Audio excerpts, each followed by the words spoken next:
On Larry King Now, boxing champion Amir Khan. I'm going to fight end of the year. We're looking at a few opponents. One of them could be Manny Pacquiao. If not, then the welterweight division in the US is amazing. I mean, there's some big names in there. He invited me to his Muhammad Ali Center. So I told him that I'm a Muslim. I told him that I went to Mecca. I just did my pilgrimage. And he stuck out his hand and shook my hand. And then he got my hand and put it on his chin, and I said, I can't do that. I can't take a picture with my fist on your chin. Being a boxing fight, I think it's all Floyd. Floyd is going to walk right through him. He's going to make him miss, because Floyd's defense is amazing as well. He's not going to get hit with anything. It's going to be a nice, easy walk in the park for him. Plus, I represent Great Britain in the Olympics. I won a medal for Great Britain, and people calling me terrorist because I'm a Muslim. That's next on Larry King Now.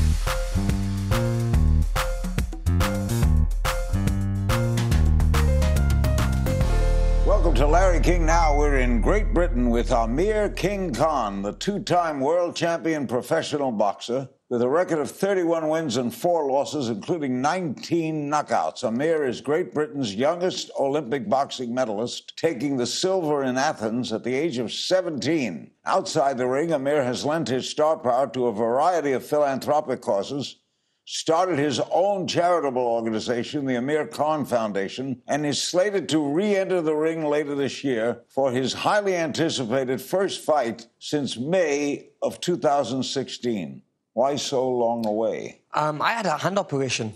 I hurt my hand in the fight, and I decided to just get it fixed. I've had the hand problem for the last 10 years, never got it fixed. I always said, look, I'll get it fixed later, I'll get it fixed later. I always used to go into training camp and put these splints on my hand and spend extra time on, when you do the bandages and the taping. But I had enough. I said, look, I'm just going to get my hand fixed, because the last thing you want to do is, in a fight, just before walking into the ring, thinking about your hand, the pain. Didn't it hurt when you hit someone? Yeah, it used to always hurt me. It used to always hurt me. I remember on my last fight, I was on the mitts just to warm up. So while I'm on the mitts warming up, I could feel that sharp pain going right through my hand. And that's when I decided after the fight that I'm going to get it fixed. Where'd you grow up? I grew up in a place called Bolton. It's in Greater Manchester, England. In England, but you're... My parents are from Pakistan. Your parents from Pakistan? Yeah, that's right. Do you go to Pakistan much? I go there quite a lot, 2-3 times a year. And, with Pakistan, the only sports they follow now is obviously cricket being the #1 sport, but boxing because of me. And I have such a huge fan base there. And they all love me because I'm a British Pakistani living outside of Pakistan, but representing Pakistan at the same time, because they've got very little role models and stuff. So I think whenever I go there, I get treated like a superstar. It's brilliant. Do you understand cricket? Yeah, I do, yeah. Yeah, really? I understand it more than baseball. So, yeah. I'm a baseball freak. And I don't understand cricket. How old were you when you realized you wanted to box? So I started boxing at the age of 8, and the reason I started was because I was very hyperactive when I was young. My father said, I need to burn my energy some way. And so he took me to the local boxing gym. I remember walking in there, when you hear the bags being punched, you smell the sweat, the blood, the heat. And I thought, wow, this is the place I want to be at. And I never looked back since the age of 8. I kept training. My first fight was when I was 11, and I just kept on going from there. Middleweight? No, I'm a welterweight. Yeah, I'm only small. Same weight as Floyd Mayweather, Manny Pacquiao, we all the same weight. Yeah, you are. So the weight is it's probably one of the most interesting weight divisions in boxing, because with a welterweight fighter, you've got the speed, movement, you've got the power, you've got a lot of skill. So, yeah. And middle, you never jumped up to middle? I jumped up one time and it didn't work for me. Going up, putting weight on, it's not natural. Some fighters think that you can move up a weight. I know previous fighters have done it and they've succeeded. Ray Robinson, and they've succeeded, yeah. Welterweight, middleweight, light. Correct, yeah. And I jumped up, and sometimes it's about who you fight as well. I ended up fighting someone who was probably one of the pound-for-pound best fighters out there, which was a fighter in Canelo, Mexican hero he was. And obviously I lost that fight, not because he was a better boxer than me, but because he had more physical strength than me. Like when I was hitting him, I could see that it wasn't even hurting him. But I know I was winning on points. I was hitting and moving. But there's only so much running and side-to-side movement you can do because one's going to land. And obviously I got caught with a big shot. The ring isn't a field. Exactly. It's enclosed. Muhammad Ali, you admired him? You ever meet him? I met him twice. Great man. Amazing man. You said him before I the know show. him a long time, yeah. Yeah. But I met him in, he invited me to his Muhammad Ali Center. Have you ever been there? No. So he invited me there and I met him there. He came over and you know what upset me was that when you see one of your heroes who used to speak and was very vocal and used to speak out and talk about his opponents, and now it's sad that he can't speak. And he didn't speak at the time and he couldn't speak because of his Parkinson's disease. So that kind of hurt me a little bit. But the thing is about Muhammad Ali was that he understood everything I was telling him. Oh, yeah. Like, he understands. So I told him that I'm a Muslim. I told him that I went to Mecca. I just did my pilgrimage. And he stuck out his hand and shook my hand. And then he got my hand and put it on his chin. And I said, I can't do that. I can't take a picture with my fist on your chin. So we had a great time together, yeah. He changed the room. How were you able to, at 17, even go to the Olympics? For boxing, it was because whoever they put in front of me at the time, I was beating. They were putting me up against men, guys at my own weight, my own age. And I was just literally destroying them all and beating them, outboxing them, outpointing them. So they had no reason but to send me because I was only 17. I was going to be fighting men at the age of 32. And they didn't want to send me at first. Were you apprehensive? Yeah, well, you know, I always believed in myself that I could go far. And Team England didn't want to send me first. But I had another route, which was Pakistan. Obviously, my parents being from Pakistan. So then that's when Team England thought, wait a minute, we'll send him. You said in a recent interview that you regret not coming to America when you were young. Yeah. Why? It's because if you fight in America, you become that global star. Now, I think if I wasn't now boxing in America, I don't think I'd be on this show with yourself because you only kind of isolate yourself. You only have that British fan base and that European fan base. With going to America, you become that global star. And I just wish that maybe a little bit younger in my career, I should have gone there a little bit earlier. I mean, I went there at the age of 23. When I was 23, I went to America, 23, 24. But now I'm like 30. And I think that if I'd gone there a little bit younger when I was 18, it would have been just even better, yeah. Were you supposed to fight Manny Pacquiao? There's a lot of talk about that fight happening, and it could still happen. Me and Manny are friends. We used to train together. And that's something I'd love to have. Styles make fights in boxing. We both have a very similar style in speed, power, movement. I think that could work. How do you think Mayweather's going to do against McGregor? Yeah. That's going to... I mean, let's break the fight down. It's the boxing rules. It's boxing rules. McGregor's never had a boxing fight as a professional. So that's his first fight. He's up against someone who's unbeaten in 49 fights, which is Floyd Mayweather. Now, I don't think he has a boxer's chance. If it was an MMA fight, then, you know, anything can happen. He might take Floyd down. He'd win. Not once he knocks him down. Yeah, then it's done. So, being a boxing fight, I think it's all Floyd. Floyd's just going to walk right through him. He's going to make him look... He's going to make him miss, because Floyd's defense is amazing as well. He's not going to get hit with anything. It's going to be a nice, easy walk in the park for him. But if he does hit him... Wow. I mean, if he does hit him, yeah. But, you know, I've seen Floyd get hit by bigger guys.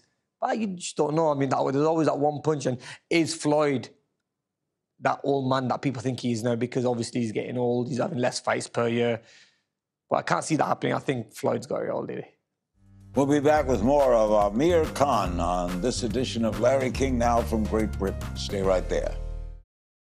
We're back with Amir King Khan. Who gave you the name King? It was a promoter of mine, an old promoter friend, Richard Schaefer.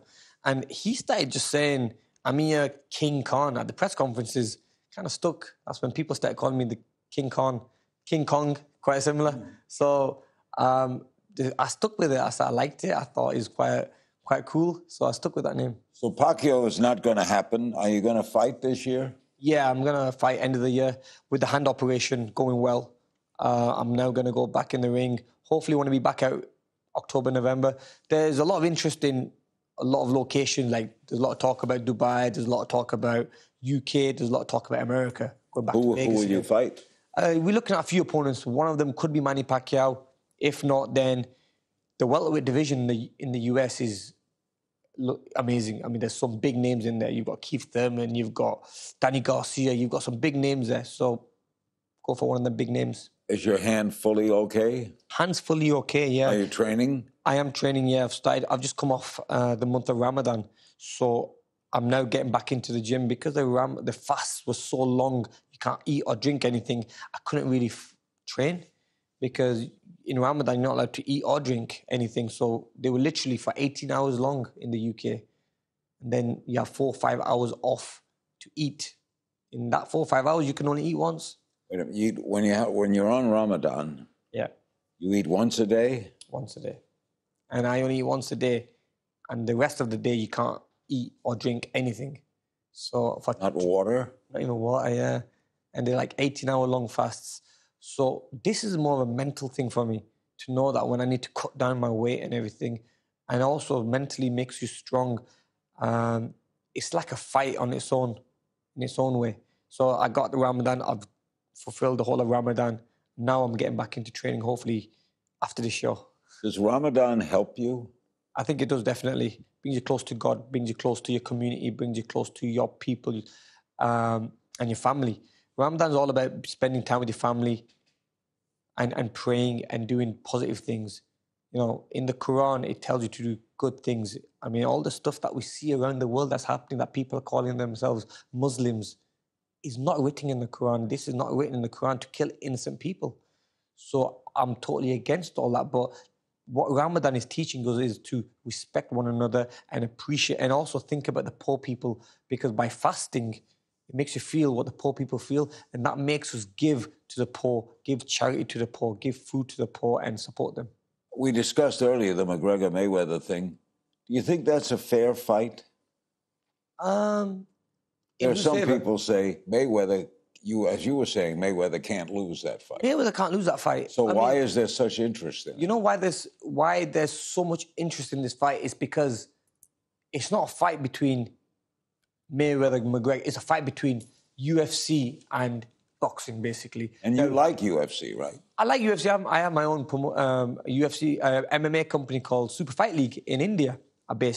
It's based over there. So basically, I'll break it down for you. Now, you're going to have a handful of fans from UFC.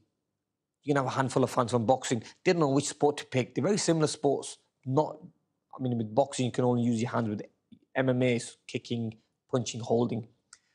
I think it's come to a stage where people don't know which sport to pick, and they want the best of the best, the two biggest names in boxing and the biggest name in MMA to face each other. Whichever person wins that is not only winning for himself, but he's winning for the sport. So I think Floyd Mayweather is going to do that, and I think but it's unfair to McGregor because it's not his sport. It's not, but I mean, I'm sure the paycheck's going to be not bad. Big, so it's gonna make him want to get in that ring. After the break, we'll talk a little politics with two-time world champion boxer Amir Khan. Don't go away. We're back with Amir King Khan. Great to have you with us here in London, his adopted country. He's from Pakistan. Tell me about the Amir Khan Foundation. What do you do? So what the Amir Khan Foundation is doing is helping the less fortunate people around the world. I started this by helping other charities. And by helping other charities go into different countries, Africa, when the Syrian refugees needed help, even the UK, because we from England. And one thing I always say to people is that charity starts at home. You have to look after your local people first, the local community. There's a lot of people that need help in the UK that we support. For example, the homeless, feeding the homeless. When we got hit in Carlisle by the floods, my team was there helping them. So I thought, I want to start my own foundation. I want to start my own charity company. I started that, and we focus more on children and emergency disasters. So why I focus more on children, I've got a little girl myself called Lamaisa, and I went to Africa a couple of years ago, and I saw innocent kids who had no food, no water, their parents had no money. A lot of them were a lot of them were orphans. So I decided to build my Amir Khan Foundation around supporting the youth and orphans. How do you make sure that the money gets to them? I go there myself. I make sure me and my team see everything, where the money's getting spent. And one thing about the charity is that whoever donates is also allowed to come with us, fly to the location, see where their money's being spent, because a lot of people might pay charities. They might give money to charity, but they don't know where that money's going to go. It might just go in a bank and stay in the bank for a long, long time. I asked. But with the Amir Khan Foundation, we make sure that we are very transparent. We'll go there. We'll take our donors with us, show them where their money's being spent. At the same time, we don't like keeping a lot of money in the bank because we want to get it out there so we can start supporting these people straight away. Well, you've seen a lot of tragedy here in London lately, a lot of terrorism. What do you make of it all? Are you concerned? Very concerned. I think everyone has to be concerned about this situation we're all in. It's very sad to see that innocent people are being killed, innocent people are being hurt. Let's start off with what happened in the fire, the London fire. Literally over hundreds of people, supposedly, a lot of people, they still don't know the exact number, but around 100 people plus were in that apartment when they lit on fire. I went and visited the place. A lot of people said to me, look, we appreciate you coming, but Amir, we need answers. Now, I only went there to show my respects. People are asking me, why are they not giving us the answers we want to know? For example, why did it lit up like so quick? Within minutes, it was all on fire within, I think, 8 minutes. Then they said to me, we want you to ask the question why were the ambulance on time? So these are questions people were asking me. Obviously, I didn't want to get too into it because I didn't know much about what happened. I just wanted to go there and show my respect and kind of show people that people like myself are here to support it. Then you had the London Bridge attack where some people went over there in a car, terrorists, you can call them, killed innocent people running over them, which I am totally against. And then you see other terrorist attacks happening. It's just, like I say, it's a very sad time for British Muslims and British people, because these people who are going out there calling themselves Muslims, killing innocent people and not Muslims, it doesn't say in the Quran, which is the Bible, which is like a Bible, which is the book that we follow, to kill these innocent people. So I just think that whoever's doing this, they're not Muslims. I don't call them Muslims. But how do you feel being a Muslim about the anti-Muslim feeling? Even the President of the United States has expressed a degree of anger at Muslim activity. How do you feel? There is an anti-Muslim feeling in the world. There is, and you ask, it does put that fear in you. Obviously, my daughter's going to grow up one day. I never want her to walk on the street and people calling her a terrorist.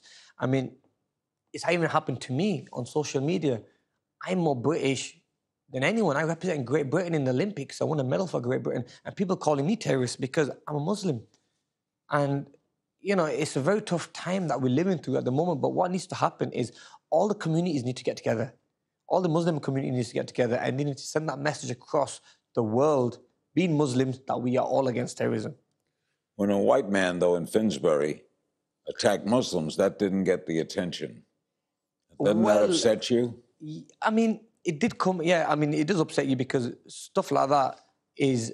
I came to London, I was invited to London to do some interviews about that, and it seems to me that now what's going to happen is just going back and forth. The white man that did the attack at Finsbury Mosque was, in my opinion, doing it as an act of revenge. And just to say, you lot are killing our innocent people, we're going to do the same thing.